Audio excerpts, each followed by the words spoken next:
நடந்த உண்மைய கார்த்திக் கிட்ட சொல்ல போறேன். கார்த்தி உன் காதல் பொண்டாட்டி கர்ப்பம்னு இவ்வளவு நாள் உன்னை ஏமாத்திட்டு இருக்கான்னு சொல்ல போறேன்.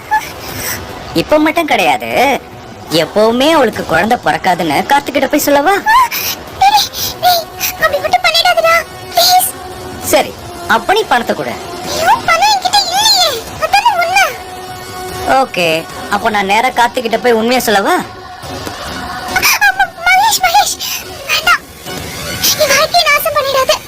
அஞ்சலி யார்கிட்ட கெஞ்சிட்டு இருக்கா? ஒன்னும் புரியலையே.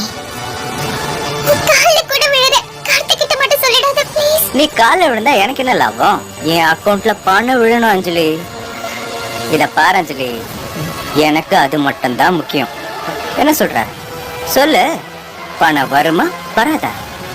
மகேஷ், புரிஞ்சுக்கோ. இப்பதான் எனக்கு நல்ல சாப்பாடு, நல்ல Dress, நல்ல வீடுன்னு கௌரவமா வாழ்ந்துட்டு இருக்கேன். அதுல மண்ணலி போட்றாத ப்ளீஸ் டா. இத பார், நான் உன் சோகதைய கேட்க வரல. எனக்கு நான் கேட்ட அமௌண்ட் வரணும்.